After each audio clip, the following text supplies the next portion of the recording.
Assalamu alaikum wa rahmatullahi wa barakatuh. Welcome to our Islamic YouTube channel Zubair Khwaja Official.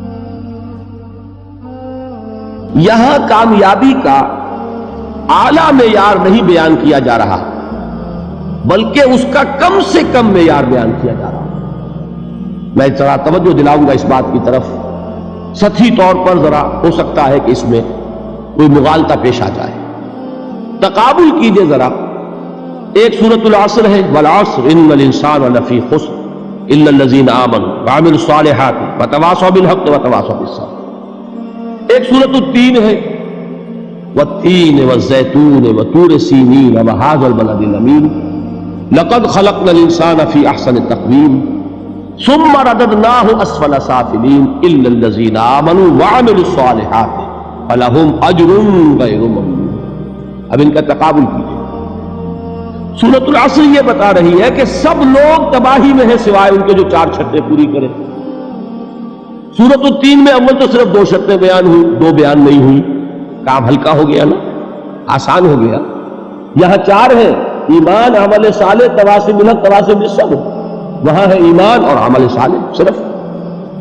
Number 2 یہ کہ وہاں فرمایا گیا فَلَهُمْ أَجْرٌ غَيْرُ مَمْنُونَ، ان کے لیے تو بہت بڑا اجر ہے جس کا سلسلہ کبھی منقطع نہیں ہوگا.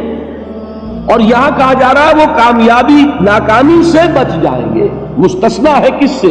ان الانسان لفی خسر. یہ بالکل ایسے ہی ہے جیسے کہ کسی کو آپ بچے کو، طالب علم کو کہیں محنت کرو، کوشش کرو، فرسٹ ڈویژن میں پاس ہو جاؤ گے، اور کسی سے آپ یہ کہیں کہ محنت کرو، کوشش کرو ورنہ فیل ہو جاؤ گے. اب ان دونوں کے درمیان جو فرق ہے وہی فرق ہے سورۃ التین میں اور سورۃ العصر. سورۃ العصر ناکامی سے استثناء کو بیان کر رہی ہے اور وہاں 4 شرطیں ہیں، اور سورۃ التین یہ اعلیٰ درجات کا بیان ہو رہا ہے، 2 شرطیں ہیں. اس کو قرآن مجید کی اصطلاحات سے بھی اللہ کرے کہ آپ واقف ہو جائیں. ایک کو ہم کہیں گے کہ ایک پر انذار کا رنگ ہے اور دوسرے پر تبشیر کا رنگ ہے. یہ 2 الفاظ بارہا آپ نے پڑھے ہوں گے. سورہ بنی اسرائیل میں فرمایا حضور سے مخاطب ہو کر وَمَا أَرْسَلْنَاكَ إِلَّا مُبَشِّرًا وَنَذِيرًا، اے نبی ہم نے نہیں بھیجا آپ کو مگر بشارت دینے والا اور خبردار کرنے والا بنا کر. سورہ کہف میں جمع کے صیغے میں آیا وَمَا نُرْسِلُ الْمُرْسَلِينَ إِلَّا مُبَشِّرِينَ وَمُنذِرِينَ، ہم نہیں بھیجتے رہے اپنے رسولوں کو مگر مبشر اور نذیر بنا کر. حضور کے بارے میں فرمایا اِنَّا أَرْسَلْنَاكَ شَاهِدًا وَمُبَشِّرًا وَنَذِيرًا. جمع کے صیغے میں سورہ نساء میں فرمایا رسلا مبشرین ومنذرین لئلا یکون للناس علی اللہ حجۃ بعد الرسل وکان اللہ عزیزا حکیما. ایک ہے ابشار، بشارت دینا، ایک ہے انذار، خبردار کرنا. اور آپ کو معلوم ہے کہ کسی بھی تربیت کے اندر ان دونوں چیزوں کی ضرورت ہے. کبھی ایسا ہوتا ہے کہ ڈانٹ ڈپٹ کی ضرورت پیش آتی ہے، دھمکی کی ضرورت پیش آتی ہے، باز آ جاؤ، اپنے رویے کو درست کرو ورنہ پکڑ ہوگی، سزا ملے گی. کبھی آپ شاباش دیتے، ہمت کرو، گھبراؤ نہیں، تمہارے اندر صلاحیت ہے، مایوس نہ ہو، ہمت تمہاری کیوں جواب دے رہی ہے، تم بڑے ذہین ہو، محنت کرو، بڑے اعلیٰ درجات ملیں گے. قرآن مجید میں یہ دونوں رنگ ہیں جو اختیار کیے گئے. ایک تبشیر کا رنگ ہے، ایک انذار کا رنگ ہے. سورۃ العصر میں انذار کا رنگ ہے، خبردار، تمام انسان ہلاکت اور بربادی کا نوالا بننے والے ہیں سوائے ان کے جو 4 شرطیں پوری کریں. اِلَّا الَّذِينَ آمَنُوا وَعَمِلُوا الصَّالِحَاتِ وَتَوَاصَوْا بِالْحَقِّ وَتَوَاصَوْا بِالصَّبْرِ. تو معلوم یہ ہوا کہ یہ کامیابی کے جو منیمم پری ریکویزٹس ہیں، اسے کہا گیا کہ انگریزی کے الفاظ کا فوراً ترجمہ کر دیا کرو، اور میں کر دیتا ہوں. اصل میں مغالطہ آپ کو یہ ہوتا ہے میں ترجمہ کہہ کے نہیں کرتا، لیکن اس کے بعد میں فوراً اردو کا مترادف جو ہے وہ لے آتا ہوں. لیکن میں یہ اس لیے استعمال کرتا ہوں انگریزی اصطلاحات، جیسا کہ میں نے عرض کیا تھا کہ میرے اصل مخاطب ہیں جدید تعلیم یافتہ لوگ، اور جدید تعلیم یافتہ لوگوں کے کمیونیکیشن جو ہے، ابلاغ، وہ ان انگریزی اصطلاحات کے ذریعے سے زیادہ بہتر اور صحیح تر ہوتا ہے. ورنہ وہ بات سمجھیں گے نہیں، اسی لفظ ابلاغ کو وہ نہیں سمجھیں گے اور کمیونیکیشن کو سمجھ لیں گے. یہ ہے اصل میں ساری مصیبت کے جو اس وقت ہمارے سامنے ہے. اس لیے یہ الفاظ ہم استعمال کرتے ہیں. تو میں یہ کیا عرض کر رہا تھا کہ در حقیقت